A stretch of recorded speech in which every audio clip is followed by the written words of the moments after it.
Good morning, everybody, and welcome to the Maryland Apex Accelerator presentation today. We are glad to have you join us. My name's Yasmin Razak, and I am the Training and Marketing Coordinator.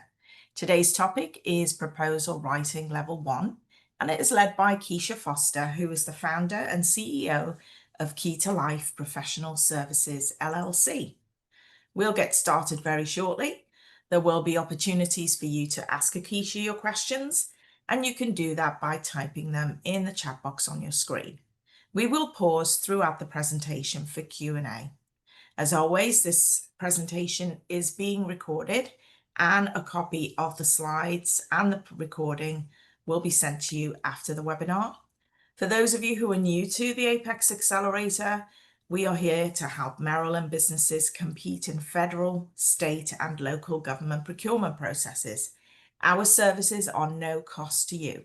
So if you would like to get some assistance from a counselor, please register on our website, marylandapex.org. Okay, thanks. All right, Akiesha, over to you. Hello, everyone, and welcome back to our series of training. So I learned a lot from our last training we gave. Last year, we gave Intro to Proposal Level 1. And last year, we've seen a lot of questions, comments, so the training has revised a little bit to include those. That's why we always tell you to be sure to put comments. And although I can't go through all the comments as we're going through the training sometimes because we run out, but if you put those comments in, then when we're updating the training every year, we'll add those comments and feedback and to make the training very interactive. Okay. All right. So who I am, I've been doing government contracting for over 22 years in the military, and I've deployed several times as contracting. So I'm telling you just, little lessons that I've learned along the way with working with other small businesses, networking.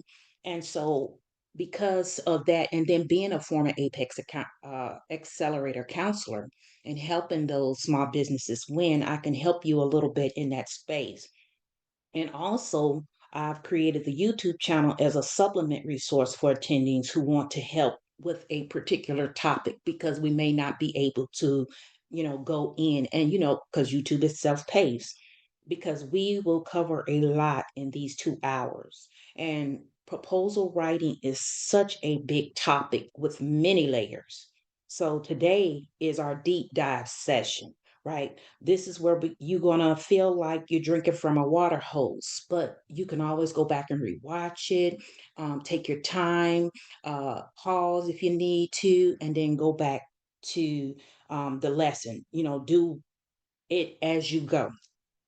And it is easier. So those little snippets is just 10 to 15, sometimes 30 minutes, and that way they're designed to give you quick refreshers and to reinforce what we're teaching here. So that's the reason why those little lessons, because I know 2 hours is a lot. So we've been trying to think of ways to just really supplement the small business.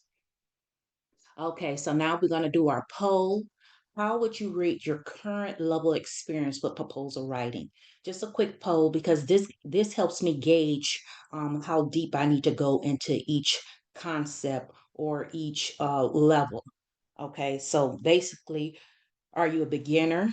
I'm new to proposal writing and have little to no experience. I've done it once or twice. Intermediate, I have written or contributed to a few proposals, but still have much to learn. Or you advanced. I have significant experience in proposal writing and feel confident in my abilities. So now, if you hear, that means you just want to get some extra, I guess, a refresher, your continuous learning points. But this is right here. This is meant for our small business owners who are beginners and who need the foundation to get started in their government contracting career, who doesn't, they don't have all that. But uh this class today is a lot of you are beginners, so this is perfect. So this is who this class is designed for. Okay, next slide. All right, so today's training goal, is to walk you step by step through building a strong foundation in proposal writing, right? This is level one to prepare you for the more advanced training session, and that's going to be proposal level two. Then we're going to go into the next month, cost proposal, and then I'm not sure if the contract administration. Oh, I apologize. That's a spelling error. It's a contract administration uh, training is this year, but we had it last year. So that's what this training is for, to prepare you for that, because it's more advanced and I don't want you to just feel like you're overwhelmed. So we start from the beginning each year.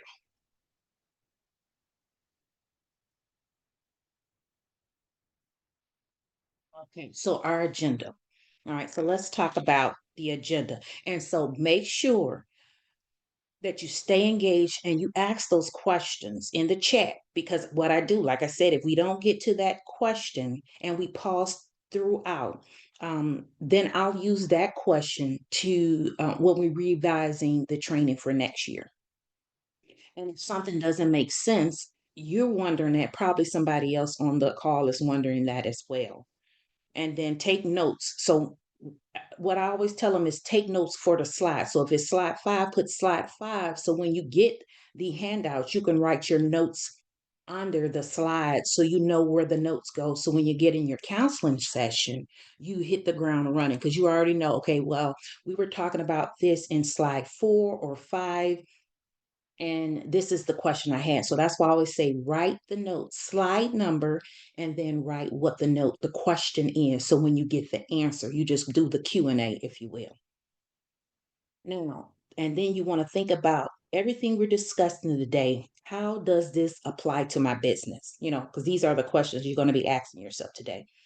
And then make sure you take action. Make sure you take action. As soon as you learn this training, start implementing everything immediately so you don't lose the concept, because it's too quick to forget what it was you were talking about. And then stick with the series, because each session builds upon the other, especially for the proposal, because it's so much involved in proposal writing and you won't get it all in one session. And 2 hours is definitely not enough because it's vast. Okay. And so, like I said, we'll be talking about what is a proposal, the types of solicitations and notices, and then the order forms. You have the basic order forms, the technical forms, and some of them are complex, some of them are not. Then we're going to give you an example of a product and a service, proposal life cycle from the opportunity to the award. And then I want to teach you how to backwards planning with your calendar invites, because everything we're doing is trying to hit the ground running now, getting you organized, getting your team organized for those of you who have small teams. Okay, the basic folder setup for small teams, their writing assignments, the kickoff meetings, and then preparing for your counseling session. And then we always put at the end of the slides more training to help you grow. So that way you'll have the schedule for the next training. And then we go over the last few 15, about 10 to 15 minutes, we're going to do the Q&A. And then the last slide is the additional resources. So that's just additional resources for you to sign up or anything of that nature. Okay, so what is proposal? Now, I'm from a member of the APMP, the Association Proposal Management. Okay, so everything I'm doing is the APMP. And I know it's the Shipleys out there, the different ones out there, but when I'm referring to proposals, I'm talking about a proposal is your formal response to the government's request for their order forms, those order forms, 11, the different forms, the 1442s, the 1449s, those different forms out there for products, services, or some kind of solutions, management software, and so forth and so on. So that's what a proposal is and why it matters. A good proposal is not just about answering questions, it is a structured writer offer. This is your offer to them that shows the government how you'll deliver, what's it going to cost, and why you're the best to select. Because it's about 20 of you all applying for this, sometimes 10, sometimes 5, sometimes none, you know. And then they'll have to do a source because there's no one out there. And then they'll start looking, or they'll try to repost it again. So that's why it's important to know what a proposal is and what you're supposed to be doing. Okay. So the types of solicitations and notices. Okay. So you have the RFQ, the request for quotation. That's price focused. Often for commercial items, you'll normally see that's the lowest price technically acceptable. So that's the type of notice. Then you have the RFP. That's the request for proposals. That one asks is how you're going to deliver. Oftentimes, it includes those technical factors. So they want you to explain each technical factor. So if it's three technical factors, you're going to break down each technical factor. So you'll have technical factor one, technical factor two, and technical factor three. Now, if they want to know your management, then you're going to have a management plan. Okay, say they want a staffing, then you're going to have a staffing plan, and you need to know how to organize all of that in your ecosystem, your proposal content library ecosystem. Okay, then you need to know the difference between a source of sought notice and a request for information, that RFI. That's your market research, not an award, but a chance to influence. This is the time that I always preach. This is the time you put the capability statements in. This is the customized capability statement. They're asking you what your core capabilities is. If you do acquisition support services, then you need to be looking at all the sources sought in RFI for acquisition support, and then you need to be sending that capability. Hey, this is what we do. This because you're advertising to them the way that they ask you to, and not unsolicited. This is solicited because they ask you for who can do this service. This is the best way, and you're not wasting your time. Yes, I know sometimes it feels like it goes in a black hole, but we never know. They could be getting that and they be like, oh, I really want to work with them, but we just don't have a requirement for this company yet. So you just keep building those relationships, continue to send those source of salt notices in, and positioning your company, because that's your practice. You got to keep practicing, because practice makes perfect. And then what I've noticed, when you keep practicing, then you start seeing, oh, I should have did this. Oh, that one wasn't good. I didn't even get a response. I didn't even get an acknowledgement. It sometimes that should trigger you, say, hey, I still haven't met a need yet. So that means I need to keep tweaking it, testing it, and continue to, because sometimes it's just they're just not ready for your service yet, but they do like the fact that you're constantly showing up. They see you show up for every RFI. You show up every time they're having an industry day. They see that you show up. That's what they're looking for: loyalty, commitment, people that's going to show up and not ghost them soon as we send you the award notice, and then now we don't hear from you, and now we got to beg you to deliver what you already said that you were going to deliver. So that is why it's important to understand the differences and the different types of notice. Now, the statement of objective, or the PWS, or the statement of work. That's what I should have put all three of them on here, because they have different roles. Okay. It's the agency defines the goal and you propose an approach. Now, the notice of intent, you need to know what that is. The agency plan, because I've seen too many times my small business clients, they be like, oh, this thing came out, but it's a notice of intent. They already decided who they're going to work with. So if you're trying to send your proposal to them for that notice of intent, then you're just wasting your time, because they've already, although they said, yes, they just letting you know, but it's ideal for you to, that's more like a teeny, because the person already has been awarded that opportunity.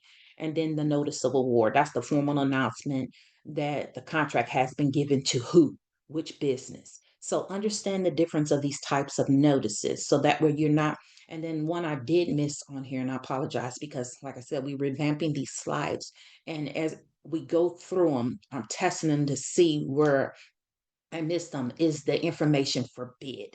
Okay, that's sealed billing, the sealed bidding. And I don't see as much as that in federal as I see it in state. Now, when you're dealing with state, you're going to see a lot of invitations for bid. And I apologize. I definitely will add that to the slide moving forward. All right, let's move to the next slide. And then after I move to the next slide, I'm going to stop and then check the chat and make sure we don't have any questions because I know it's a lot to cover. And I know a lot of you might have some questions, but I would definitely, because of the time limit we had, I have to make sure that I'm staying on the schedule and I'm mindful of others' schedules who have to leave. Okay, and so the order forms, there are several different types of order forms, and you have the simple requests, like say I want to buy monitors or computers, or but then you have the complex request. It's a more detailed order. Okay, it's going to outline the rules, the outcomes, the compliances to check. I mean, you're going to see so many attachments, amendments, and all those different things like that. And that's why it's important to understand that there are different types. So that's why it's important if you're looking at the bottom of the form, is this a SF 14, 13, 815? Is this a SF30? Is this a SF33? But I don't want to get all into the technical portion of that. I would have to give you the reference for that, and that's the Federal Acquisition Regulation. And that's where we go to look up all forms. You always want to use the official site to look up all those um, forms because it's vast. And so that's why I always tell you, I can't just focus on one here because you have the simple one and then you have the complex one, but give you the resource, the source to find that is the Federal Acquisition Regulation. And because of so many changes and so many markouts on the FAR, I had to keep changing my slides to update according to all the updates that's coming out, the new administration. So that's why I said, well, I'm just going to keep it simple this time because they're still doing the rewrite. So the Federal Acquisition Regulation is still going through the rewrite. So everybody needs to just be patient and just keep looking out for the updates because they have made several changes. So that's why I always tell small business, look, y'all need to be flexible and just stay abreast to the changes because it's going to affect you, your small business in the end. And at that note, I'm going to stop um, and make sure I don't have any questions before I proceed on. Thanks, Akiesha, and welcome everybody who's joined us since we started. Just wanted to let you know that I will be sending you the recording and the slides and the transcript of this, so don't worry about that. Okay, we only have one question so far, which I know you're going to address later, is could you provide a sample proposal so we can see what a well-written response looks like? Now, for the sample proposal, now today is the proposal level one. This is introduction. This is going over the forms. This is learning how to set up your systems. The sample of us going through that and talking about it in detail, that's in proposal level two. That's the advanced course. Today is the introduction proposal level one. So that will be covered, but not in this training. Today, we are only talking about the bones, the setting up, the introduction, the foundational portion, and how to set it up correctly, because many a times we have not been setting it up correctly. So that is what'll be happening today. And I will be going over the slides. You'll see I have pulled up some opportunities so you can start getting the primer on how to look at the documents and prepare for our next training, which is Thursday, proposal level two. And that is this Thursday, proposal level two. We're going to go deeper into these documents. And I've already started putting the primer, so I'll just give you a little preview of what to expect. So, what I like to do is I always do everything interactive. So I start building out the folders with you. I start showing you what goes in each folder. And then, so for instance, the writing assignments, right? You're going to start setting up your folders for your writing assignments, your executive summary, your management pro, but you have to have a document to go for. So you need to know how, because if we try to do everything in one training session, you're not going to be able to do it. You see what I'm saying? So we're starting to build the bones, preparing ourselves for proposal for the next training. So your kickoff folders, and we're going to go through that as we go down in the slides. So, and then you'll see how I got the solicitations already up here ready for you. And that's the portion as we get ready. So it is a sample.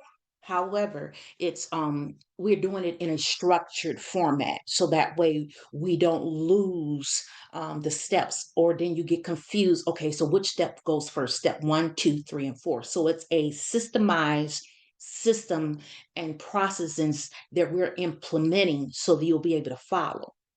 Okay, so we only have one example. So then that'll lead me into the next, I mean, one question, I apologize. So that leads me into the example. All right. So the product example. So in this case, we're talking about a product. Okay. So that's a different request. Okay. So a basic ordering form. So when you hear basic ordering form, that's simplified acquisitions. That used to be the part 13. Okay. But because of the rewrite, and that's normally the request for quote, the lowest price technically acceptable. All right. All they asking you is provide me with 50 office desks delivered within 30 days. Okay. Basic, simple. Well, when you get a statement of work example, it's more tells the how. Okay, I want you to provide 50 adjustable height desks. Each desk must be 60 by 30. It needs to support 200 pounds. It must include a cable management, be delivered to the building, 5 loading deck by 30 September. So you're going to learn the different types. So when you see a statement of work, you already know, oh, they telling me how to do it. Okay. But when I get a performance work statement, that is an outcome based. Okay. You tell them you supply the how. Okay. Okay. We're going to ensure 50 employees have ergonomic desks that improve the posture and meet OSHA safety standards. And then the contractor decides the brand, the model, delivery, the setup, you telling them everything. Okay. So now when you have the statement of objective, they only telling you, look, you design a solution. This is what we want. We want to improve our workspace, all right, our workplace, the ergonomics for 50 people through the commercial furniture solutions. Now the contractor proposes the approach, the desk, the chairs, the training, how, once we get it in there, how to set it up, do all that. So that's why I keep saying you have to understand the difference, because we just get these documents and we think all of them mean the same. No, they don't all mean the same. And this is just for one product. This is just an office desk. All right. So that's why I say when you're taking the time to learn, you got to learn the fundamentals first. And then you're going to just, it's like the baby step. We doing the crawl. It's just like when you, I love my university. So we at orientation, then we going to go to freshman, sophomore, junior, then senior. It's the same principle. I love that principle because it's so true. We always want to jump be seniors before we learn the basic fundamentals. We got to go to orientation. We first got to get in there. So I keep it real simple. All right, so now let's talk about our service example. Okay, now our service example. Now I'm hiring an acquisition SME, subject matter expert. Okay, so the basic order, just the simplified acquisition, just the lowest price technically acceptable. Remember, it's just one thing. All right, they want you to provide one acquisition subject matter expert, a SME, for 12 months, full time, 40 hours a week to support which agency and office with pre award activities. That's basic. They know they've been doing this several times. It's a recompete, or it's a follow on, just letting you know, okay, so they know what they want. Same thing with that statement of work. Provide one acquisition SME to perform the following tasks using agency templates and processes. I mean, they're going to tell you everything. It's a whole list of things that you're going to have to do. They're going to tell you exactly what needs to be done. Okay, so that's the difference between getting a statement of work example. So, but then let's go deeper. Now, performance work statement example, right? Outcome based, you supply the how. Ensure the agency receives complete compliance solicitation packages that meet performance standards. And it's going to be a bunch of amendments and attachments to go to that. All right. So you're going to get ready for that. Now, the statement of objective, same thing. But this time, remember, you giving all the objectives. You telling them, okay, this is what we're gonna do. This is the service we're gonna provide, so forth and so on, and all those things. So that's why I say products is different, service is different. You need to know when you see something what it is and how to respond to it. You can't respond to something that you don't even know what you're responding to, because the coming from a buyer's perspective, we're telling you exactly, and we have to know which one to put it in.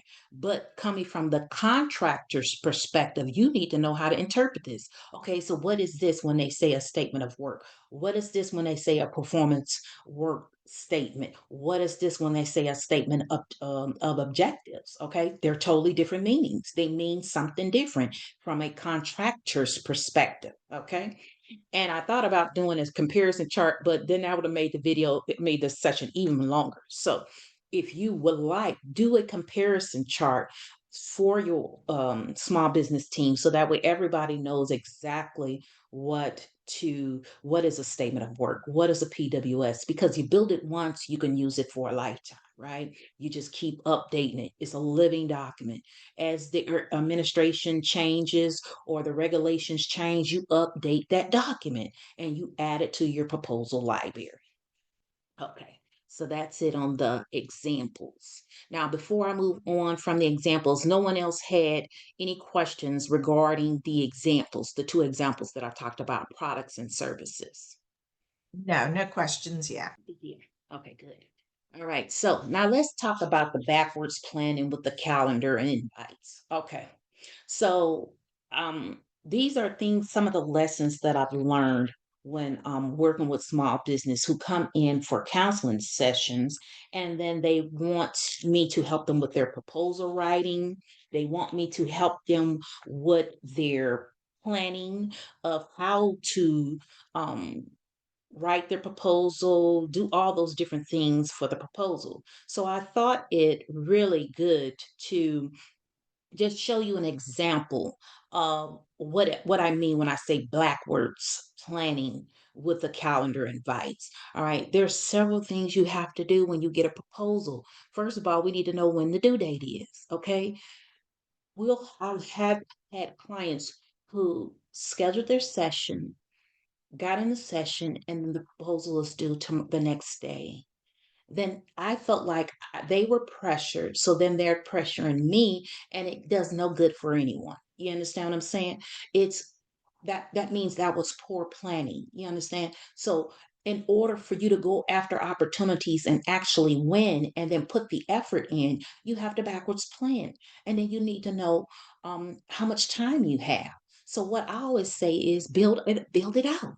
Okay, so you know when it's due, then you got a review on the 14th because you backwards planning, and that's the red team review. You can Google the different reviews. It'll tell you exactly what a red team review is, a pink team review is. But for small business teams, this is the red team reviews and the pink teams, gold, black, all that. That's normally for the large businesses. I only include it just so you understand as you grow your business, these are some of the terminologies you will have to learn. But as a small business, I would normally just put review, you see, because mainly the CEO or the other person that they have on the team is normally two people on a team, sometimes maybe more, sometimes less. But I designed this training for the person who only have one person, they're doing it themselves, the solopreneur, or the two people team or more. You could go up to five, whatever, because as you go up, the each level changes, right? Each level changes as the team gets bigger. You have 10 people on your team now. Ooh, you can design, okay, this person gonna do the red team, this person gonna do the pink team, this person gonna do, you see, you have more play, you have more time. You can bring in a proposal consultant to come in and help you set your team structure for the medium and large businesses. But our small businesses, we don't have that. When you're first getting started, you don't have the 4 to 5 people on your team. Normally it's you and a consultant. Okay. So because it's normally you and a consultant only on that team, this is designed for that small business just getting started. And then you can grow and scale. Okay, so we talked about, okay, we backwards plan. Now we know I always put little notes in here because this one was a state requirement, right? And they said make sure the questions are submitted in English and to the email. So what you're doing is you're making a snapshot so you don't forget things. And then because if it's virtual, you have time to get it in. But if it's in person, you need to have a location right here, right? So these are designed to help you think. Okay, and then you rinse and repeat. You use the same slide again, you make a copy, and then you use it again. The goal is to continue to rinse and repeat, making things easier. Okay, and then you see this one. Now, the published date was September the 9th. So, how is it that they're talking about September the 4th request access to the virtual proposal pre-proposal and a site visit to arrange entry to the building. So now they're telling you a site visit. So don't you think you need to implement in the backwards planning the site visit? So that's the reason why I like to go through the planning, the backwards planning. Now, the calendar invite. So now we've finished our backwards planning. So the next thing we're going to do, we're going to add it to our calendar. So remember in the last train, well, if you were attending in the effective market research training, we built our calendar, we built our Google Drive, we built everything. Okay, so now we're in this training session. We're prepping, right? We got the proposal kickoff in here. That's the next thing. We got our solicitation documents in here. This is the view only. And you will see that in handout one. You'll get the handout one. Okay, let me pull it up so you can see. I'm showing you how to set all this up, okay? Your team and partner consultant folder access guide using Google Drive. Now, if you have Microsoft Teams, Microsoft products, just do the same thing. I'm a Google's girl. So everything I do is Google, Google, Google, Google Workspace because I'm not going to be sitting up here trying to learn two and three. That's going to take away from me building my systems, building my setup, building everything that I'm trying to do. So I don't have time to be in three and four systems. I've made it my decision that we're going to use Google Drive because it's collaborative, it's easy to use, whatever. So you will be getting this handout. Okay, so now the case use. This is for small proposal teams, right? I'm teaching you how to, you're going to get it in Word document. This is just a PDF. So that way you can tweak it, edit it, change it, add to it, and you got a ready-made template to use. And then you talk to your team, or is it just you? And you figure out, okay, this is what I want to do when I deal with my counselors. This is because I put consultant because I'm always, as a consultant, but for counselors, how I'm going to collaborate with my counselor, all right, without exposing your proprietary materials or risking accidental edits. I'm telling you, this is lesson learned. Everything that I'm talking about is lesson learned. People accidentally editing your document. So now you got to go into version control and go in there and find a correct version. No, set it up now, perfect it. So you create in that folder. All right, because I'm showing you what to do. You get your main folder, you create it. Then you create those subfolders. All right. This is where we're going to put the proposal kickoff meeting notes. Is that for everyone? And I show you how to share with your team. All right. The RFP documents, RFQ documents, whatever those documents in here, view only. Do not let those get changed. Do not let those get edited. So that way you always have, exactly the original. You want the original. Now, this is publicly available information. So don't worry about all that other stuff of them downloading this and all this stuff. This is publicly available information. The stuff that you need to worry about is your proprietary material. The stuff that you need to focus on is the writing assignments, not letting everybody edit your document and then messing up your formatting and all that. And we'll dive deeper in that in proposal level two on the writing assignments, because that's where we focus on, right? Proposal level two, we got to get this requirement submitted. Now, your internal team, you're going to have different access for your internal team. Okay, for your partners, you're going to have your team and partners. They're going to have to provide inputs. Say you don't have any team of partners, but you hired a consultant to help you, then they need to have their inputs. And say you want your counselor to review, then you hit enter, add to 02C, or I mean D, your underscore, and put counselor inputs. All right, because I did a lot of proposal reviews when I was a counselor at Apex because I wanted to make sure my small business won either a subcontract or a contract award. So I needed to see what they were doing and how they were doing it so that way I could give feedback, positive feedback to help them win. And we won over $8 million just helping small businesses just set these systems in place. So with all the different clients I had, and I'm telling you, this stuff works. You just got to implement. All right, then you got to set your root folder to restricted access. So that's why I'm telling you to do all this now. So when you go in here and you setting up these folders, you see that button that tells you to share, then you know you want restricted access or anyone with the link. Always restricted access. You don't want everybody getting all your business. And then you copy that link and then you add it to whatever project management software you have, whatever. And that way, when you get into that team meeting, boom, all you do is hit it, it opens it up, you start the meeting off right. All right. Everything we're doing is to streamline these processes, make everything efficient, and make everything so you can scale. You can't scale if you don't know what you're doing, or you all over the place. And then you want the counselor or the consultant or the team member to come in and hit the ground running. That's not going to happen because they're going to have to get spun up. They're going to have to learn where everything's at.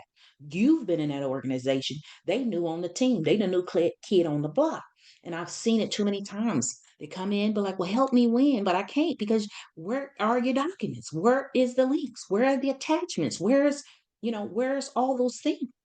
Okay, so that's why these are the lessons learned, and that's the reason why the training is so in depth and just learning the fundamentals and the flow. Okay, so now we've learned how to put those calendar invites on there. So if you want to use the colors or your color system, okay, red means is due, something is due. You know, yellow means I have to request something or it's not action item, then just knowing how to put them on there. So if you want to put something on here, you have to look at, okay, well, I'm gonna put this all day because it'll show like this. But if you do it like, then you can put a time. You see what I'm saying?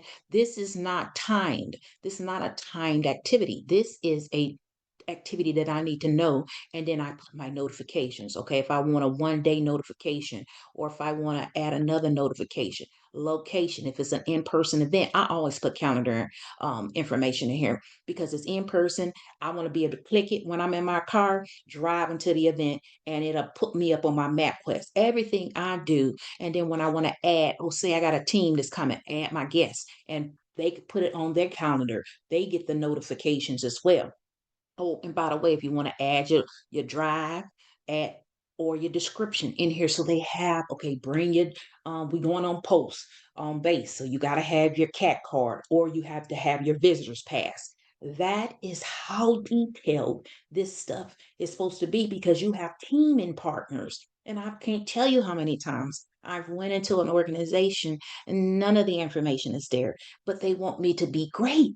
You can't be great if you're not given the tools. Okay. And you get frustrated because they want you great. You want to be great. But however, the resources and tools are not there. Okay. So I digress. So these are some of the things that, so let's hit discard.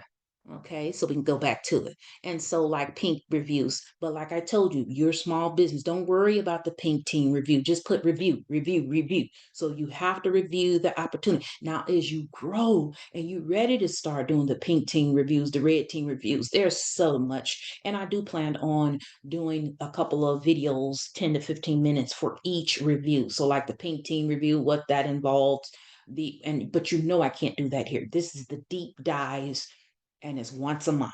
So that's why the supplemental channel, the YouTube, where I break things down for you, or the LinkedIn where I'm posting content to supplement the training that you're already receiving.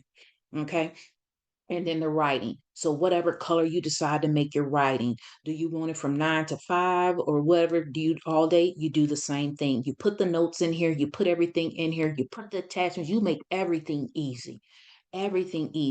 So you know that your team members are getting the work done because you've already set them up to success. You've added them to the invite. You've added the live. You put the SAM notification right in here, and that's very easy. All you do is take it, copy it, So many of us get in trouble because we don't know how to use the resources. And then you paste it and then you put, this is the SAM notice. You name it, whatever you want to name it. And because this is a PDF, you have to name it a certain way. But if it's a link, like a SAM link, so let me go back here and pull up a SAM link so you can see how it looks when you do a SAM link. Just grab an opportunity. I'm going to do Romeo 707. Let's see, anything for Romeo 707, because you know I'm always acquisition support. You grab that link, you take that link right there, copy, and you're going to put it because when you do it with PDFs, you have to do it as an attachment.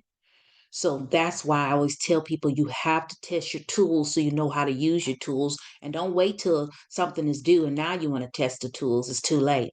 And then you put in here the SAM notice opportunity. Okay. And then that way, and then hold on, let me spell check it, make sure I'm spelling it. And then you okay. And you see how it pops up there. And then you're just putting all the instructions for the person that you've assigned this role to. And that way, everyone knows what is going on. If you want to add your drive up in here, you add the drive, so forth, and then set them notifications. And then due dates. I always put due dates in everything. You know, you could put it in the locations because it's not. You just put due, and then the date is due. Or you put your due date up in the subject so they can already see this is due on the 12th, the 13th, whenever it is due. So that way they know they have a clear picture of what's going on. Okay, and then we just hit save, and then you see it will populate in here. So when they click on here, they'll see all that information populate. Okay, all right. So now we've discussed that. Now let's go back to the handout because we need to finish this out because I don't want to, the time, and then we're going to take our 5 minute break, then come so everyone can take a little break real quick, and then we're going to get right back into it. And I want to finish this before the break. All right. So remember, I've left you in here. Set the root folder, restricted. Your core. You might have a proposal manager, a capture. Now, the capture person is the one who's been doing all of the capturing of the market research, all that other stuff. Or it could have been your BD person. I don't know. Whoever you had doing all of that, because they can add value to the template. You might want them. Then any of your executive, the CEO, or so forth and so on, and then you apply the permission matrix. You have to create your permissions matrix so you know who has viewed, who has added, so forth and so on. Okay. And when you use My Drive, okay, you can see in My Drive who's the owner. Now, as the owner, you need to create everything because this is not a shared drive. This is a My Drive. They're totally different. And you need to learn the difference because if you have the VA create all your folders, create all your documents, and they leave, they taking it with you because they're the owner when you're using a My Drive. So you need to learn how to use a My Drive and a Share Drive.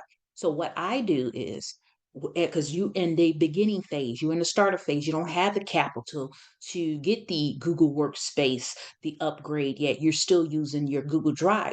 Then what you do is you create everything. You set everybody up. You create all your documents. You have everything because you already have the plan, and then you just add people and then you offboard them as you go.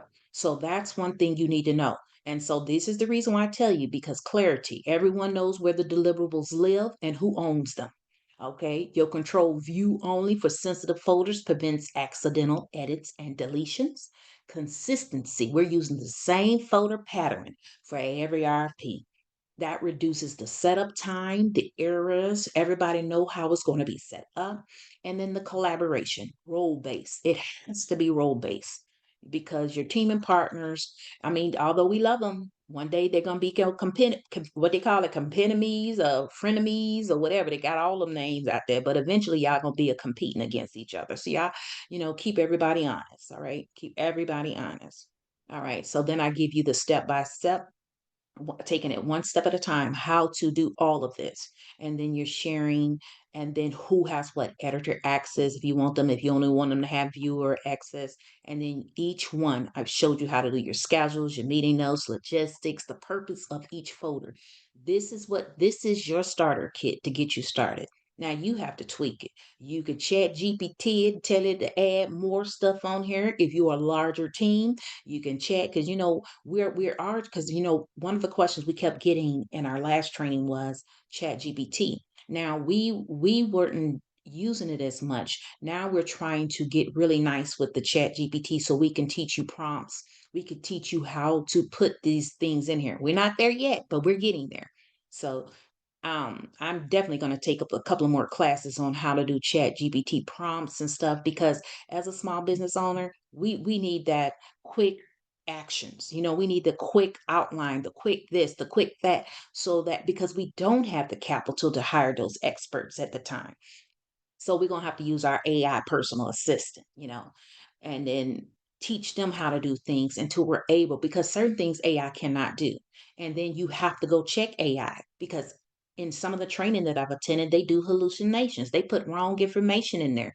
Or so you're gonna have to do all that too. So people think they can just rely on AI. You cannot. It still needs a human interaction. It still needs those reviews. It still needs all those things. And as I become more gets more training and stuff, I'm definitely going to include the AI training prompts in here because you're going to need it, especially when you're just starting. If you're a solopreneur or a party of two or three, you still need that assistant.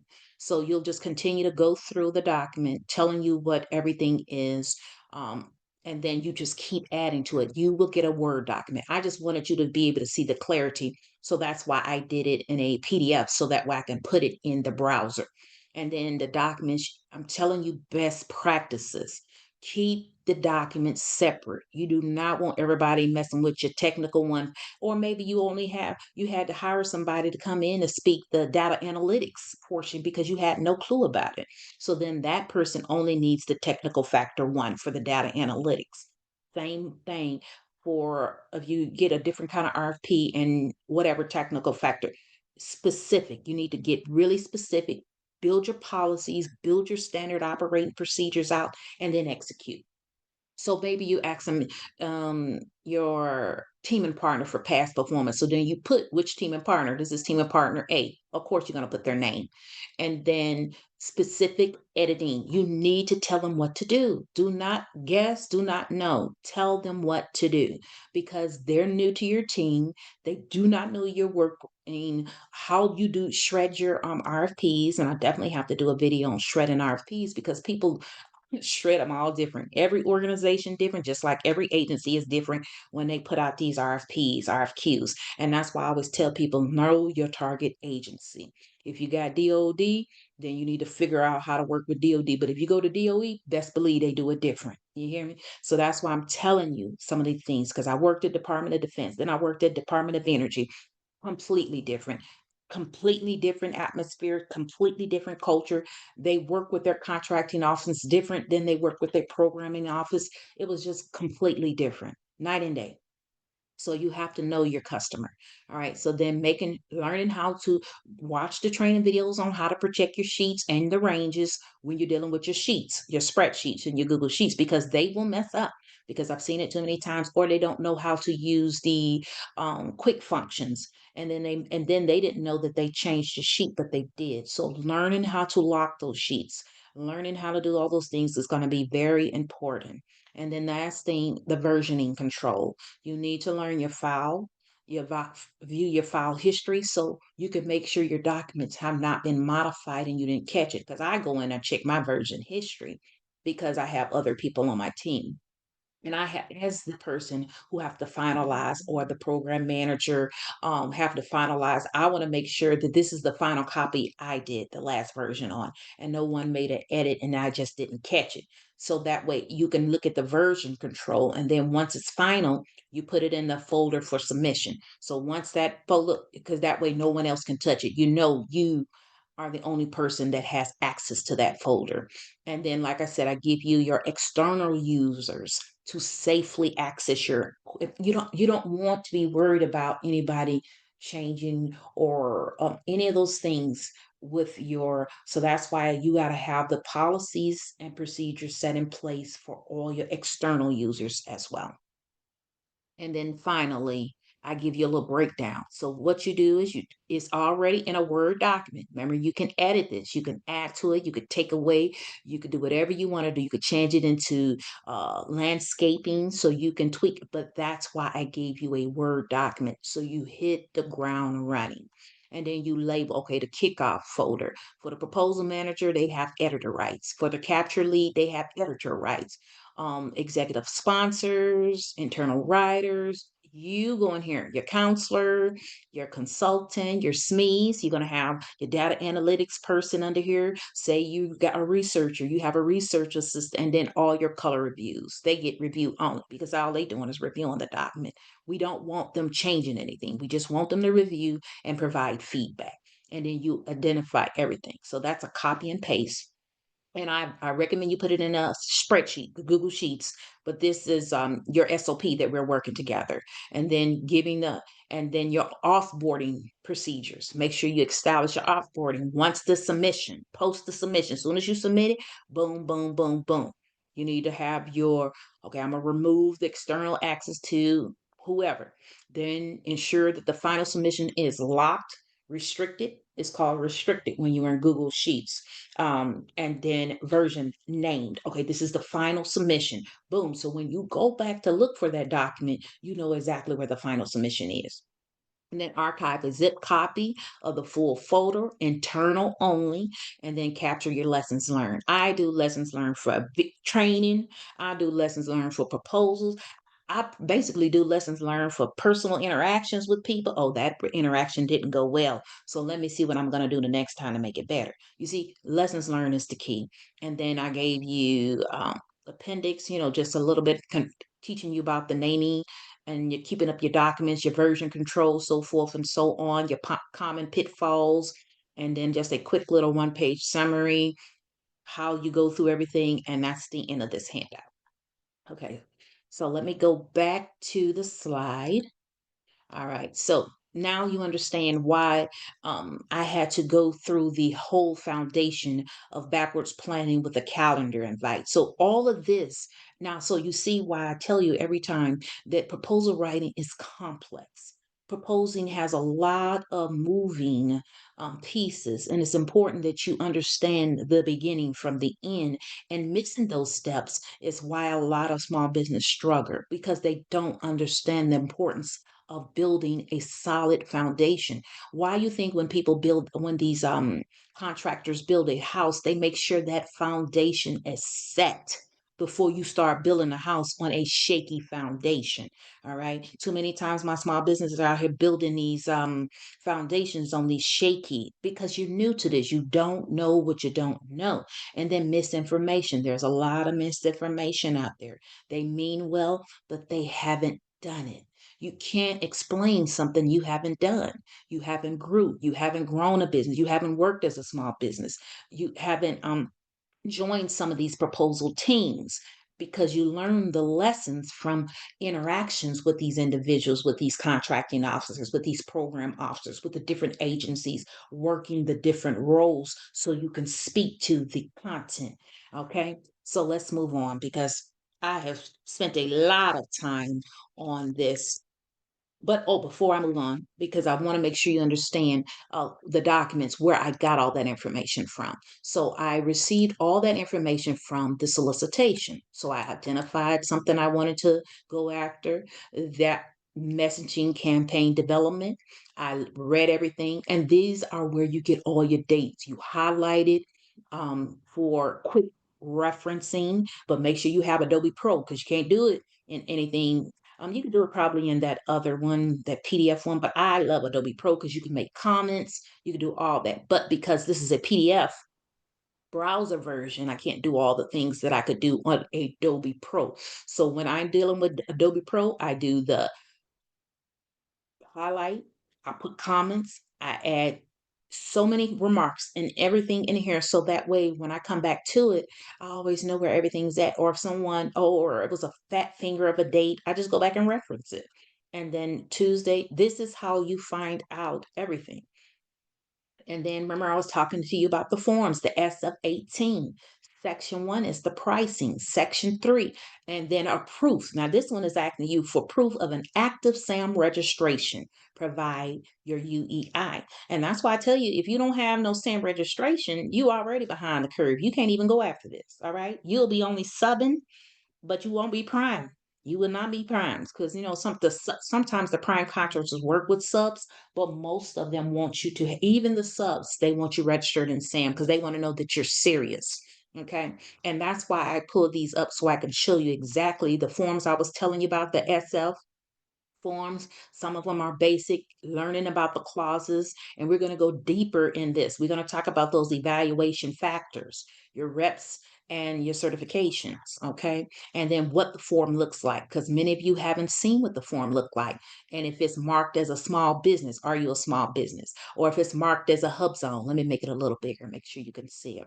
If it's marked as a hub zone or a service disabled vet, know your certifications. Is it 100% set aside or 50% certified? This is where you get all that information. The solicitation was issued right here, but you've noticed you'll go in SAM and look this opportunity up to see all of the dates, all of the due dates, everything like that. You download everything and then you put it in those folders.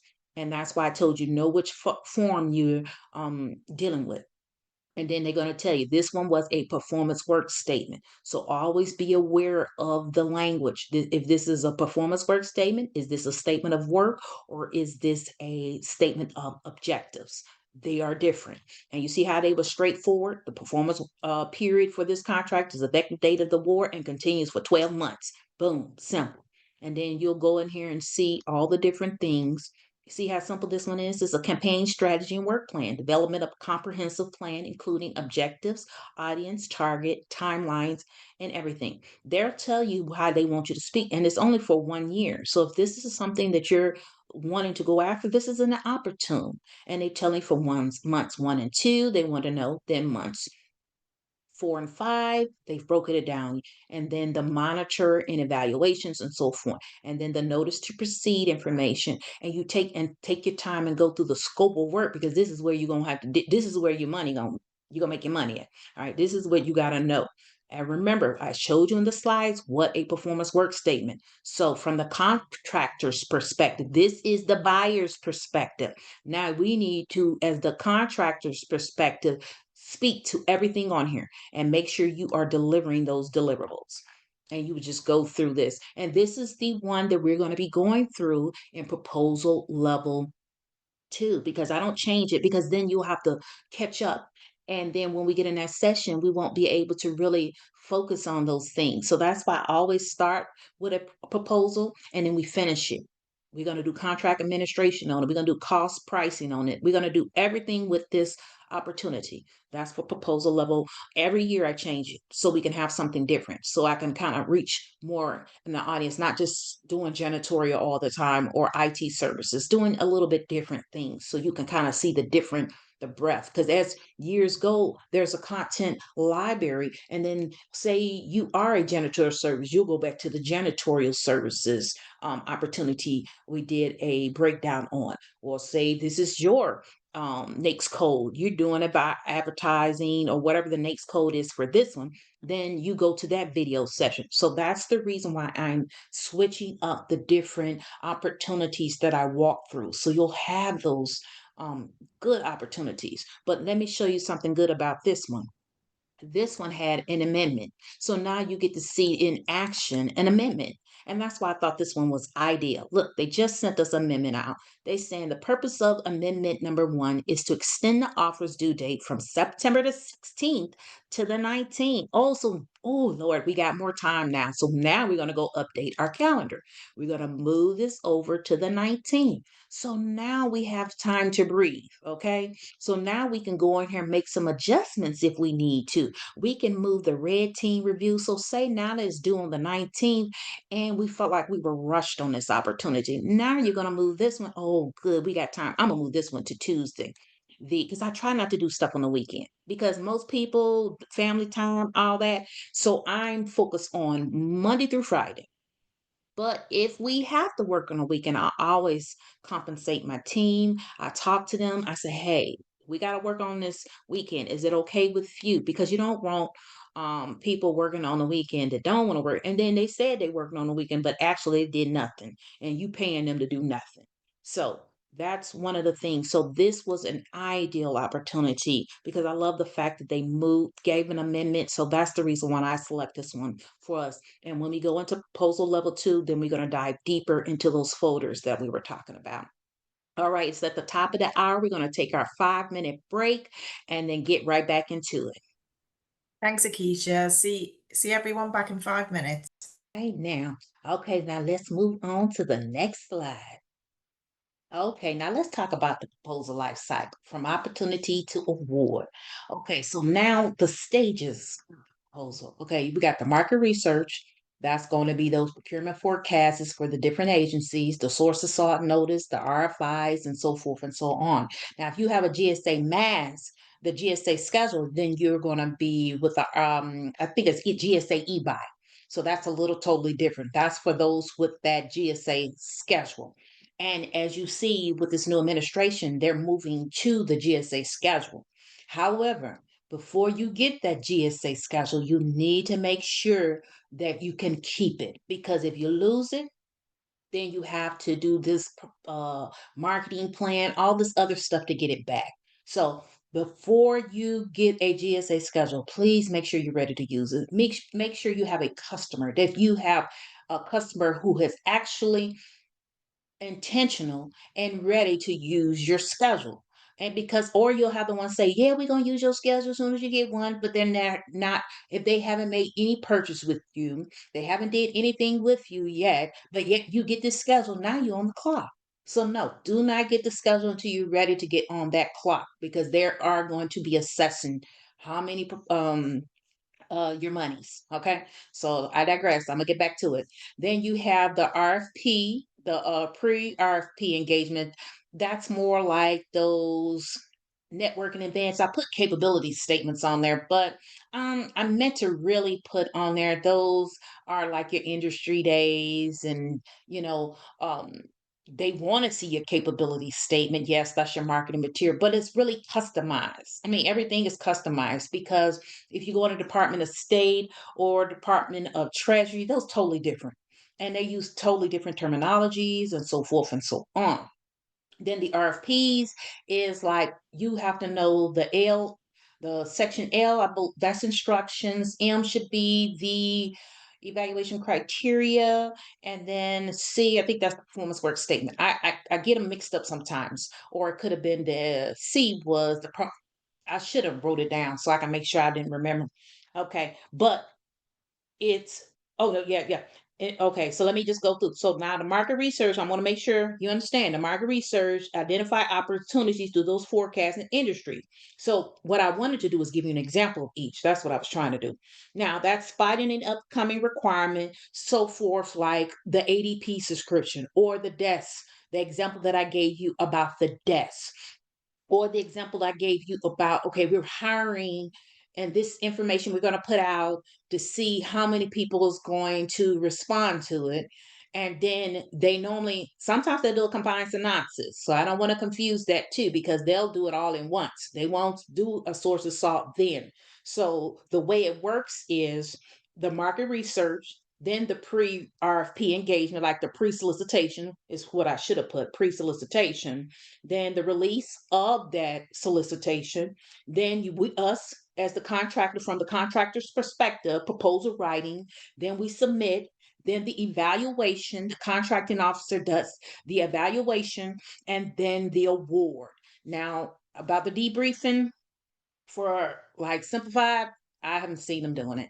So sometimes you will get a debrief, sometimes you won't. It depends on the organization. It depends on their policies. It depends on everything. That's the good news I have for you because sometimes it changes. Now, for the market research, that example I gave you was the spotting upcoming requirement. And like I said, for those product, the desk. But for the RFP, this is the time to build the relationships because pre is when you can build. Once you see that, once it released, that's it. There's no more building. Everything is through question and answers because they're going to give you the same thing they're giving everybody. They don't want to get in trouble or protest or anything of that. So anything you see pre, That is the building relationships with the contracting officers, the program managers, your teaming partners. Too many times we wait to start building those relationships with those teaming partners. Do it now so you can learn their culture, the way are they responsive. You give them a task order and then you don't hear from them in days, but yet you got to offer this to, you got to get this back to your customer. See, now that your subcontractor is not responding. So that's why it's important to start in the pre-phase of building those relationships with those team and partners, seeing how they're responsive. Because you, especially with the new, I don't know if they're going to keep it, but before they changed it, saying sub tier one, they were getting like a little CPARS contract performance assessment report from the prime. So that way they could use that on different opportunities moving forward. So they start building their past performance as well as a contractor. Okay, so this influenced the requirement, especially when it's in that RFI phase and the source is sought noted, or you met at a networking event or an industry day or a matchmaking event, and then the program office or the contracting office told you some things, and then you made some suggestions at the event, and then they added it to the RFI or SSN. That means you done actively help shape that requirement, so you can speak to that easily. Okay. So that's what you mean when they always hear people say it influence the requirement is you gave some input and they added into that RFI or sources sought or solicitation. Okay, so you influenced it so you can really speak to it. Now the RFP release, make sure you read those section L instructions. The M is the evaluation, and C is the statement of work, performance statement, or statement of objectives. Confirm eligibility and requirement. So if they say they want a hub zone and you applying for that, you're wrong. It's for hub zone only. So that's why I say eligibility. Now, if you see something that say small business, oh, apply all day long. Then we want to make sure compliance. If they say you need a certification or if you need this, do not spend all this time going after opportunities that you're not even compliant on because you're going to get a no-go. They do it every time. And then so now you're discouraged and you're sad because you didn't take the time out to read it to understand this is not my opportunity. Do that quick pass and move on. And that's why I always say in your SOPs, your standard operating procedures, create a checklist, that fit checklist or opportunity checklist, as I like to call it, or you heard the bid no bid assessment or the because I know the government sales manual by Joshua Frank, he talks about that extensively. And he has a program, a little spreadsheet that he created that you can input that information in because I know I purchased his book, especially when I first got started, because I wanted to see the tools that was out there. I don't reinvent the wheel. I use the tools and resources that's already out there because I need my time to work on the subject matter expertise of being in government contracting and acquisition. I have to do my continuous learning points. I have to work with clients. I have to work. So I don't have time to reinvent tools when they have already built these wonderful tools that I could utilize. So I got that in the government sales manual by Joshua Frank off of Amazon. That's where I got that book from. And I got it tempted. Okay, so that's enough about that. So now let me go on to the proposal writing. Now, this is where we're going to focus on level two, the proposal writing. We're going to talk about development and that technical proposal, and then the management, the past performance. Now, the cost volumes, we'll talk about that in the cost proposal training. That I believe that one is scheduled for October. So, but at the end of this training, in the slides, you will have all my upcoming training. So don't worry, the upcoming training is in the slides. Okay. Now, then the submission, because I need you to know how to organize everything. And that's why I went over in depth on how to organize those roles, how to organize those folders, and how to organize those writing assignments. So when you get in your counseling session, your counselor is not overwhelmed. And the counselor can get a straight bottom line up front. This is where I need your help with the past performance, or this is where I need your help with the technical aspect. But if that counselor is not a data analytics, you're not going to get much help. Okay. If that counselor has and they've been doing services all the time, then you might have to get a consultant to help you with that portion of the writing. Now, most counselors are very aware of the management plan, because that's just management the contract. So you got to be aware of those things as well. Now, the submission, deliver on time. I've seen them. They got it done. They delivered late. They're not going to evaluate it. If it's late, it's not going to be. Or you'll wait to the last hour or two. No, I deliver the day before. Always the day before. That's why I said I need to know when my due date is, so that way I can submit mine one day prior, because I don't want no shenanigans. And then, or now I'm going back and forth. And then make sure you save a copy of that submission in the submission folder, so you have the receipt, you have all that information, because you want to know they read it. You want to know that they did receive it, because technical glitches happen all the time. And then the evaluation war. The government scores based on compliance, technical approach, past performance, and then the cost. But read the instructions, because it'll tell you, hey, we're going to do 50% for costs. They'll say 25% for technical factors and 25% for management. Or they might say, no, we're doing past performance 75% and then 5%, 5%, 5. Read the evaluation so you know how they evaluate. I always tell my small business, don't guess. No, give yourself a self score. Okay, how do I score against these evaluations? And you'll know how to do that. And you could use the AI assistant to help you with the evaluation. But like I said, when you're dealing with that AI, you don't want to put all your proprietary stuff in there. So you got to be cautious.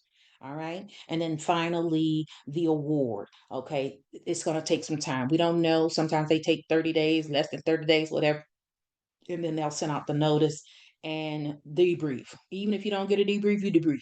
You do your lessons learned, you debrief. Okay, so this is what we learned from submitting this proposal, that we were moving too slow. We didn't stick to the schedule.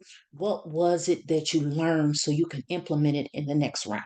Okay, because this ties into level two, and we'll talk about that more. All right, so next slide. Okay, we went over this in detail on how to set up the basic folder setup for small business teams. I'm not going to go over that again, because we went over that in detail on how to set it up for small teams. But like I said, with the one, if you have a shared drive, there's different ways of doing it. But if you have a My Drive, that means this is in the Google Drive, this is My Drive only, and it says owner, then you have to set up a different way. So you definitely need to make sure you're aware and put your policies in place on how you're going to do everything. So that way you're never in that mode. But what I do want to make sure that we emphasize is deciding who gets access to the small team. Okay, like I said, since you're a small team, often operating very lean, you may only have 2 to 5 people working on a proposal at a time. All right, so you need to know. So when we say proposal kickoff, who gets access to this? Is that everyone? And if it is everyone, is it view plus edit? So that's the level of detail you have to go when you're going to the basic setup of the folder. And then why? You need to know the why. All team members need to see timelines. They need to see the meeting notes, and they need to see the updates. They need to know that, oh, by the way, we just got an amendment. Then you add that note in there. Okay, this is what the amendment changed. Only thing they changed was a timeline. So we have more time to really hone in our writing responses. So that's the reason why I recommend everyone have access to the proposal kickoff. Just make sure no proprietary information or anybody on the team can see it. Your prime contractors, your subcontractors, whoever is working on this opportunity. You want to be confident that nothing is in there. If it was to get leaked, it wouldn't hurt your business. Okay, now the RFP documents, the original files, remember, view only. So that's how in deep I get with this, view only. Why? Protects the government original documents from being edited or overwritten. You want to know that someone didn't accidentally overwrite it and change a shall or a must to a do not or anything of that nature. And it wasn't malicious. They just accidentally did it because the Google makes it so easy for you to collaborate and make edits. And somebody might have been just working in the wrong folder or in the wrong section. Okay, now the writing assignments, that's your editable working space. So you definitely need to have rules for the editorial working space. So that access is for your proposal manager plus your assigned writers. All right. And then others get view only. So no one accidentally changes another person's section. So that's why I said that's how deep you have to get with these. And then when you do your reviews, okay, the reviewers comment on it. You only want them commenting. You don't want them touching nothing. You don't want them changing anything. The proposal manager is the only person who gets added to the reviews. Okay, because once they get all of the reviews, they're going to consolidate it and then they're going to update the master.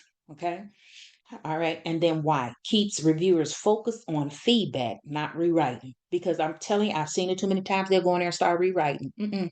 We didn't ask you to do that. All we need is your feedback. And if you felt like you needed to re-say it another way or restate it some way, then you put that in the comments.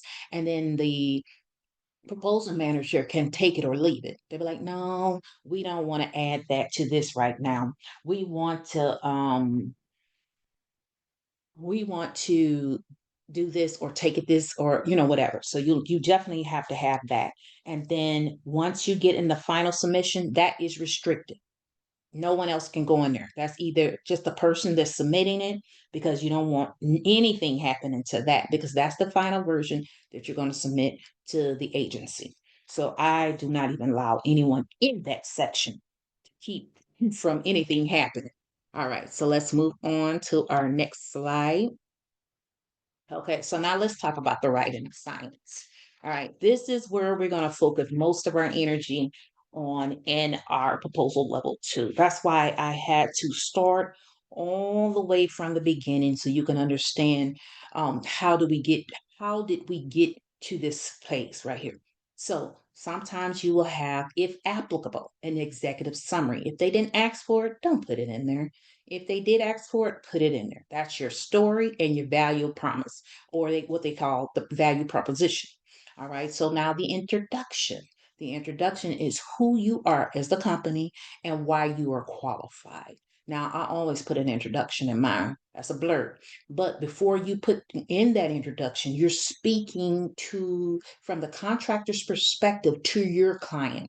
So you want to make sure they're at the top of that introduction who you're supporting, because I always like to add this is basic practices right here, but for you to win, we're always talking about winning. All right. We're talking about we're speaking to them, the customer. So if it's Department of Treasury, then I'm speaking to Department of Treasury in my introduction. And then the second paragraph is my introduction of my company and how we support them, who I am and why I'm qualified to support the Department of Treasury or the Department of Homeland. Each agency has a different mission. You need to know it. Strategic plans, you need to read it because you want to know what their plan is. Too many times we're trying to go to these organizations, we don't even understand their mission. It don't even align with our mission. No, you want to work with organizations where your mission align. Or you might go try to work with the FAA, and then you see, oh, they don't even work with small business. They only work with large established businesses. Why keep wasting your time going there? You already know if you want to go to FAA, then you need to go there as a teaming partner, a subcontractor, because FAA mostly that's just because of the complexity of those projects. They need someone established. So it could not be that they're discriminating against small business, but that the complexity of the requirements require like 30 people or 40 people man teams. And as a small business, normally we starting off with a party of one. And then you add your VA, your bookkeeper, your tax person, and that's G&A. That ain't even on the SME, the subject matter expert side. Then you start adding your SMEs because the subject matter experts cost more.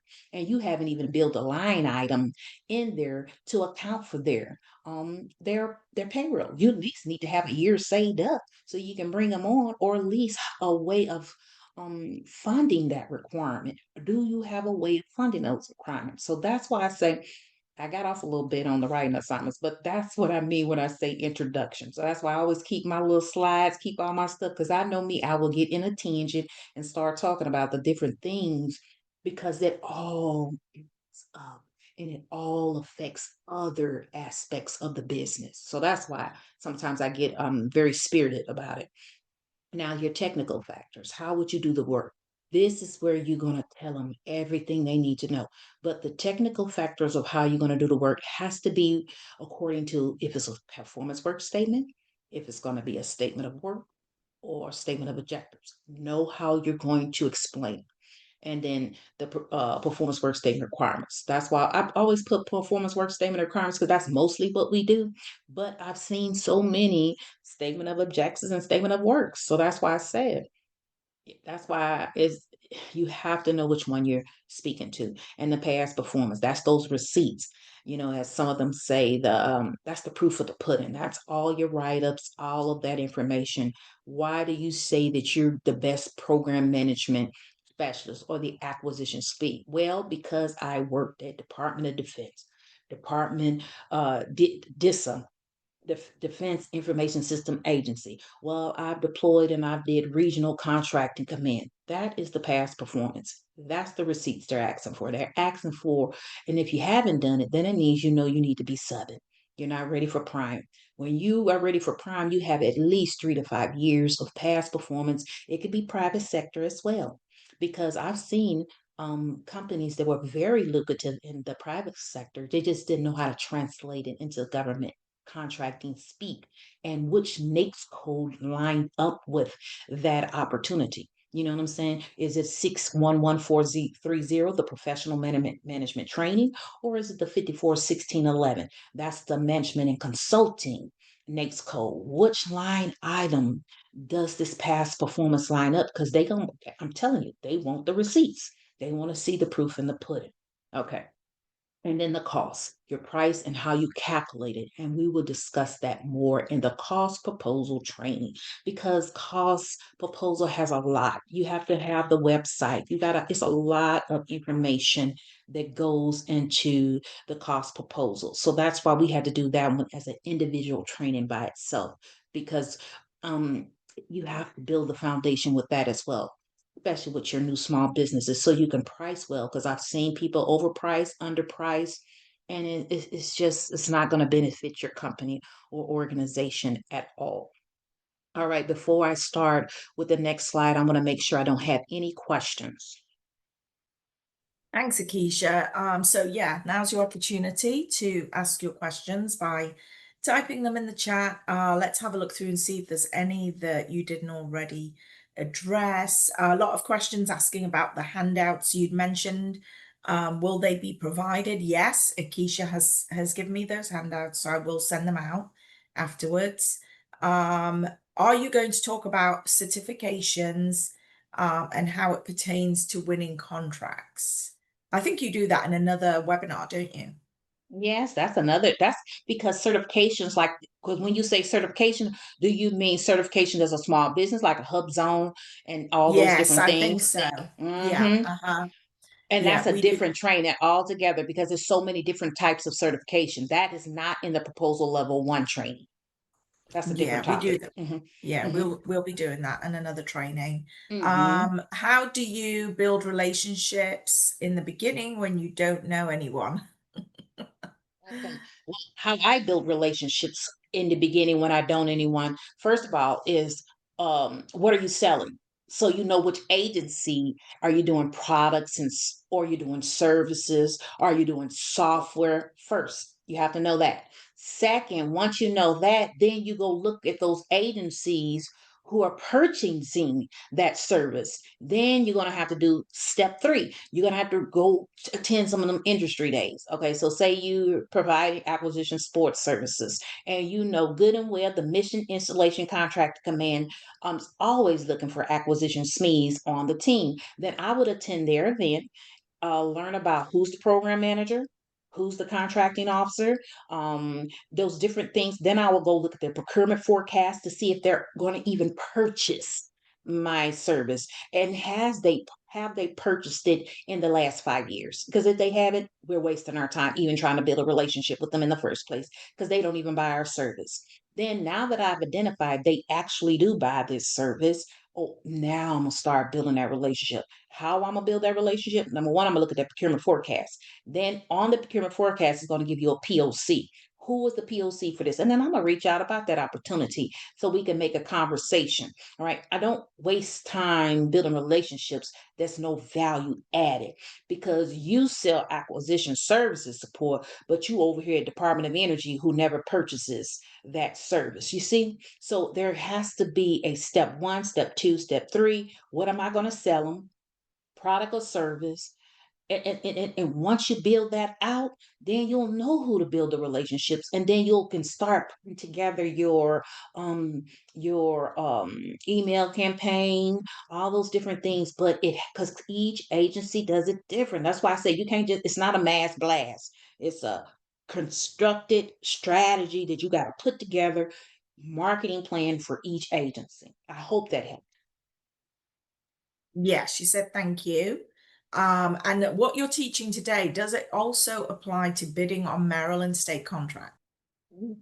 It's same thing, just different languages. So for Maryland, because I teach the Maryland class as well, and the only difference with Maryland is instead of the PSC codes, the product service codes that we do, like the Romeo 707, with Maryland, you're looking at the commodity codes. So for that same acquisition support service, they might call it procurement specialist, or they might call it a different name and a different code. So the only difference with the states is the different language, the different codes. It's not as in it's, to me, I feel like small business need to start local and state, universities, hospitals, those things to get their experience and like those training wheels so you can keep going because it is not as hard to get in as it is with the federal because they're federal, they're strict. They want that 3 to 5 years, sometimes 10 years for different positions, especially if you are specialized, like if you are in the data analytics or if you are program management. Some of those requirements require 10 years and you're a brand new business just getting started. So those are some of the complexities, but there's ways around it. So if you got a team and partner with the acquisition support services and they have 10 to 15 years, then you could use them as your subcontractor and put them in the key personnel role. So it's different things, but Maryland is basically the same because you're setting up a process and system. You're just calling it different names. You still got to have those folders. You still got to have those, how you're going to sign out the write-in assignments. You still have to do all those things. So it is the same, just a little bit of customization and a little bit of tweaking and how to use that system. Because I believe Sam, you can set up an API, and that's something in the back of how to pull the data, or you could just download the CSV file and then review all the opportunities. But with Sam, I mean, with Maryland, I don't know how you, only thing I've seen them do is send out notifications. So that's the differences. You just got to learn the differences of how to use each platform and how to source the data and then how to put it together. But it's basically the same. Okay, one more question. How long on average do you have to prepare for a proposal? They have no set rule. I'm telling you, because as you can see, when we were looking at this opportunity right here, okay, if you look at the solicitation, let me go back to the solicitation because I'm always about just the receipts showing you exactly because each agency. Now this is with state. Now you see the solicitation was issued August the 29th. The offer is due on the 15th. However, they did a change. They put in the paperwork the 16th, but then they went and gave us an amendment which changed it to the amendment changed it to the 19th. So now you see how they got different numbers. So you see why I was saying questions in is because one is conflicting. Right here it says this one is due on the 16th. This one says we changed it to the 19th, but when it was issued, the offer was 9/15/2025. So that's why, because I've done contracting so long and so many years, I know how to look for those things and understand that's why you have the Q&A time. You have that on your calendar, the questions, you will send that in. On the document, it says this and that. So where's the question due date is, then you need to put it on there. But or you could just bring it up at the virtual pre-proposal. You will bring it up, hey, I'm looking at these. But as you can see, there's no rhyme or reason for this date. And we don't, and each one is different. So I can't tell you it could be 7 days, the estimate, but I can tell you around source of salt and market research, and that's normally 3 to 5 days, 7 days, maybe. Um, the solicitations for something like simplified acquisition and all that, that could be 7 to 14 days. That helps you none. You see what I'm saying? Helps you none. So that's why I say you can rely on what it is you'll see trends as you continue to go with that agency. But if you're working with DOD, Department of Treasury, Department of Commerce, Department of Homeland Security, all of them could have different timelines. So that's why I always tell people to pick, especially when you're getting started, pick one agency. Pick one agency. There's going to be several sub agencies and so forth and so on. And so I'm telling you, it's just no straight answer to tell you. But I can give you just those trends, and you will see the trend. Okay, this agency normally do 7 days. This one normally do 10 days. This one normally do 15 days, and that way you can plan accordingly. So, say if you know they're only doing 7 days or 14 days, that means you can only go after 2 or 3 opportunities if it's only you, the single member. But now, if it's party of two, maybe you can go after 3 or 4. But you cannot go after so many and give a quality product after so many assignments. So that's all I'm gonna say on that. Okay, that's it for now. Okay, now let's move on. Okay, so now let's talk about the kickoff meetings. I recommend that you always have a agenda, proposal, PowerPoint, or you could put it in a Word document, Google Sheets, because I love Google Sheets, Google Docs, and my Google Sheets because you can view only and you can share the information with everyone so they know exactly what's going on. The Google Docs, I'm not sure how good they collaborate because I always use a Google Doc or a Google Sheet because the Google Sheet has the matrix on it on who is assigned what. Now, the Google Doc is the SOPs, the policies, everything, how I assign um, roles to the attendees. So, your capture lead, your proposal manager, your writers, your reviewers. And that's how I um, run my kickoff meetings, but I do PowerPoint slideshow as well for the CEO who's attending the meeting. Then you define those roles early so they have time. It's a sad thing when the person didn't know they were supposed to be writing something, and then we're told at the last minute that, oh, you were supposed to write the executive summary section. And so now they're rushed. It's not going to be quality. It's not going to be a good write up. It's going to be something they just threw together because they wanted to make sure they didn't miss the suspense and be the reason why that opportunity is now not is late. So you have to define those roles early. Then the walkthrough of the proposal outline. I use my kickoff sessions to walk through the proposal outline. So the kickoff meetings can be very long, the first one. So make sure you plan accordingly. And then a compliance matrix. That's normally in sheets as well. So the proposal outline is normally in a Google Doc, and then the compliance matrix is normally in a Google Sheets. And my goal is to make sure you have a template when we go over the proposal level 2, so you could see how it all flows together. And then make sure you enter all the milestones into your calendar, which we went over extensively on how to make sure you enter all of your milestones in the calendar. So when, like we had in this instance, an amendment happened, we had to reevaluate or change.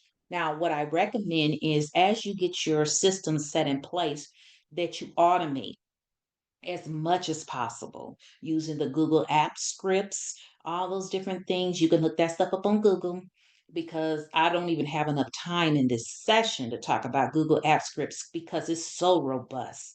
It is so robust. It is so many things you could do. That way you're what we're trying to do is, like I always say, start now. grow later. So right now you start, you're building all your systems.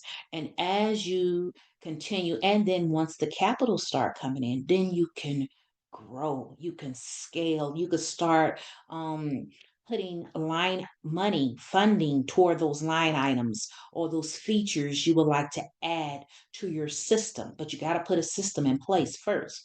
And then, so say you want to add the feature of automation to your spreadsheet, then you hire a data specialist or a Google script automation tech to do that. But you don't have to be the subject matter expert in everything, because you're a business owner right now. You're trying to, and most of you are self performing on the contract. So you need the who, not the how. And I love that book by Dr. Benjamin Hardy. He talks about I listen to that audiobook on a regular because sometimes I don't have time to just read the book. So I will go purchase an audiobook. I have the subscription because that's how, when you're in these subject matter expert roles, you have to be well versed in how you set up strategies, how you position decision making dashboards, and so forth. So, because you're the small business owner of whatever, if you're a janitorial company, or if you're a data analytics company, or if you provide research assistance, you have to be the expert at that. So, you have to know how to set those best practices in, build that A team. Once you build that A team, then you're able to scale quickly, put your automations in, and so your kickoff meetings, like I was saying before, then you have a repeating kickoff meeting.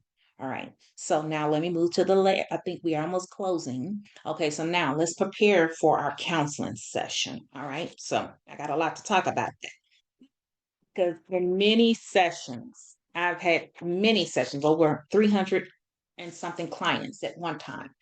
And the small business gets kind of a little frustrated with, because we support the whole state of Maryland at the time when I was a former Apex Accelerator counselor, and we support the whole state of Maryland. So it is important when you get in those sessions that you hit the ground running, because you don't know. My calendar stayed booked. It took you 2 or 3 weeks to get in sometimes to see me, because if you're doing 5 or 4 sessions a day, and each one plus mind you got to do admin and all that, you still have to do that. Then you have your meetings, then you have your speaking engagements, then you have that. You see what I'm saying? You see why I'm telling you, be proactive, be ready. So when you get in that session, you didn't pick your one active opportunity. All right. Don't just bring the opportunity. You have to bring the link, the official public link, because many a times they get in a session, they didn't download the attachment. They didn't even have the whole package. The package, so we could go over all the documents, didn't have a note, didn't have anything. So we used the whole session doing the admin portion. Okay. Bring that RFP number and the due dates. Because when we're in that session, we're going to open up that link to make sure there wasn't no amendments. Because you could have started on it 2 3 days ago, and then boom, they got an amendment on there. Then we can incorporate that in the session. Okay, so you've downloaded that package. Okay. So no, then you've already skimmed the sections. So remember, you got to skim the instructions. You have that already set in there, all the instructions. You've reviewed the evaluation, that section M. Now, with state, they're not going to be called L and M and C. They're different names. Some of them just call it instructions, some of them call it just evaluation, some of them call it whatever. State is totally different. So that's why I know the terms for each opportunity. And then in the statement of work, like I said, PWF, you've already reviewed it, you highlighted it, you made your comments, and then that way you'll know what to ask the counselor when you get in the session. Okay, you already did all that. Then make sure you write down all the top three shall, because you'll read in there, you bet shall, it means you have to do it, or must, or, they'll have those in there. Requirements, then you got to know the page limits, because I've seen it on some of those proposals, they'll tell you, you got to give me all this in 10 pages. So that means you got to be even more conscious. Okay, you get a page, you get a page, you get a page. They'll tell you the page limits. Now, the formatting rules, if they say Times Arial or whatever, use what they tell you for the formatting rules or the fonts and the submissions. You emailing it in, but they told you to put it on a proposal. I mean, on the portal. I don't know. Come on now. We have to look at the instructions and then list all your questions or things you don't understand. So when you get in that session, you just write in notes. Or me, I recorded every session because I want to, because sometimes I move fast because I know it. But the small business still need to go back and watch the video again. So that way they can make sure they grasped everything, or I wasn't moving too fast, or they didn't hear something. So that's why I record the session. Not every counselor may not feel comfortable with recording the session. So that's why you'll have to be very intentional in those sessions, writing the notes and so forth and so on. Then make sure you stand up your Drive workspace. If you have Microsoft, Microsoft. If you have Google Drive, whatever you have, make sure that workspace, and that's on slide 13. If I'm not mistaken, that was the how to set up your basic folder structure with that proposal and the documents that you're going to be going over. Share minimally. Don't give all your information out. Make sure you have set those key dates on your calendar. Remember, backwards plan. And we talked about that extensively. And then you've done all that. Now schedule your session and be ready to share your screen. That is you practicing how you would talk to the PM, how you would talk to the contracting officer, contracting specialist at these small business events. Never, never miss the opportunity to practice because that's going to help you. You're going to get comfortable with presenting information. You're going to get comfortable. Then you're going to learn shortcuts. Then you're going to do this. Then you're like, oh, I should have said this or I should have did this. Those are the opportune times where you can really shine and get feedback. Because I'm telling you, once you get in on the show, when you got to show up for the Olympics and get that gold medal, that contract award or that subcontract award, that it's going to the first place. One person gonna win it. That's it. Now, if it's an IDIQ, that's the indefinite delivery, indefinite quantity contracts, those task orders, those other things. Now, you'll get a couple more people, but that doesn't mean they're going to use your schedule. You could win it and it never get one task order. You see? So that's why you got to have those purchase agreements. You got to have other avenues of income. So schedule that session and be ready to share that screen and practice your presentation, practice going over proposals, get that feedback that's going to help you to grow. Okay, let me make sure I didn't miss anything else on the preparing for your session. All right, make sure everything is simple. Keep your compliance matrix simple. Don't make stuff complicated that you can't even understand it. I know the larger teams and the medium-sized businesses can do that, but no, we're starting small. We're starting off where we are, and then as we grow, as we fund those line items for new features to be added to our system or new BD person part time or as needed to be added. You have to add those line items on your budget.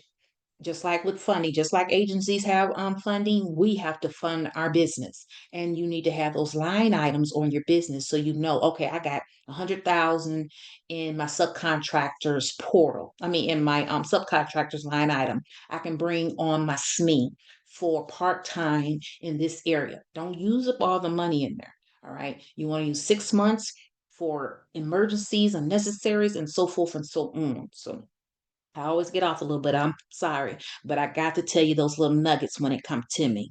All right. And then the key dates we talked about, the readiness, make sure you have that SAM registration. And if you would Maryland, you have to be registered in the state of Maryland and you got to be in good standing. And then we talked about everything. So now we're going to move into Q&A as we get ready. Oh, more training. So let me tell you about the more training. I've already got it here on the calendar for you. September the 18th, the proposal writing, October 16th, cost proposal development, and yes, November 13th, the contract admin.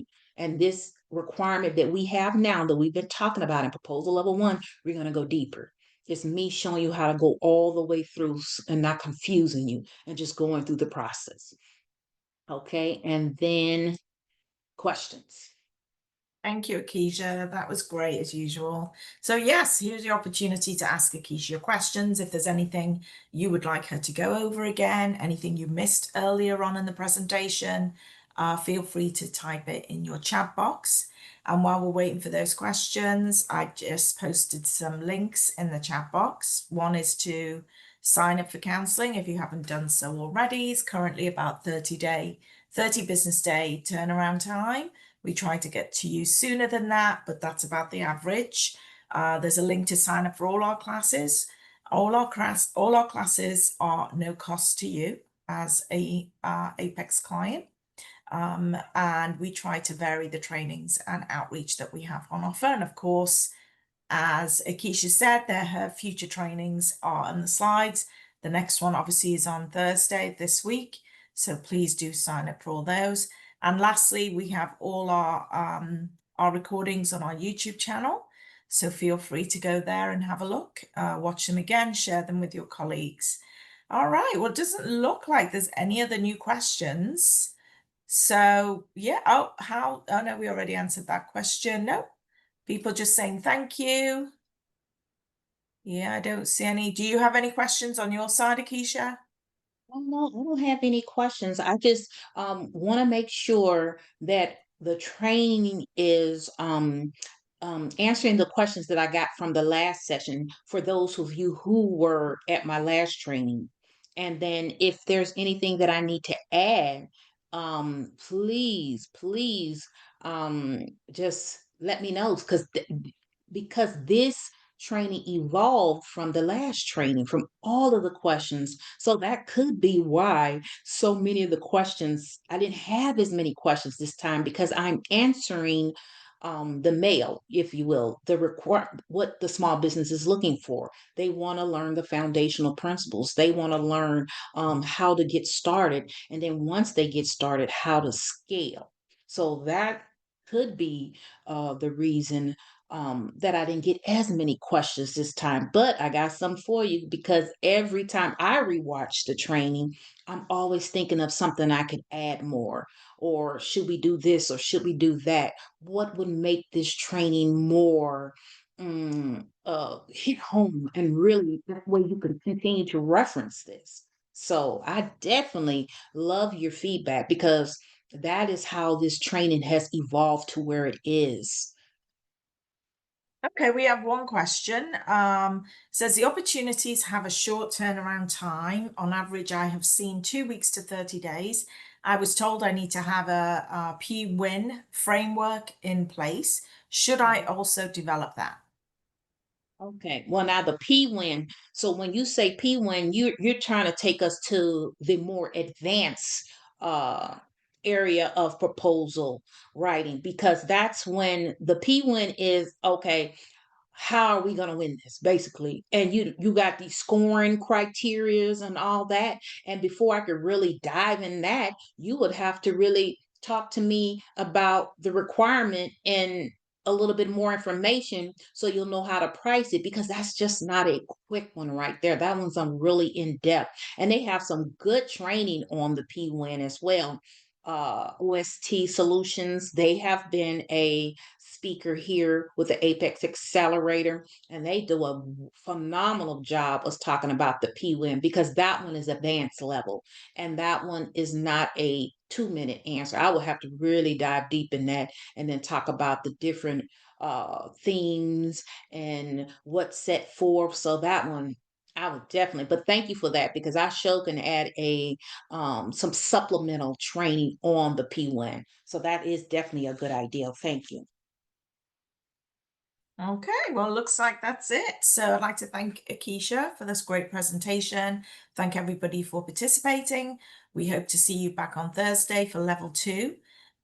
So yeah, take care, everybody. Bye-bye. All right, bye. Yeah.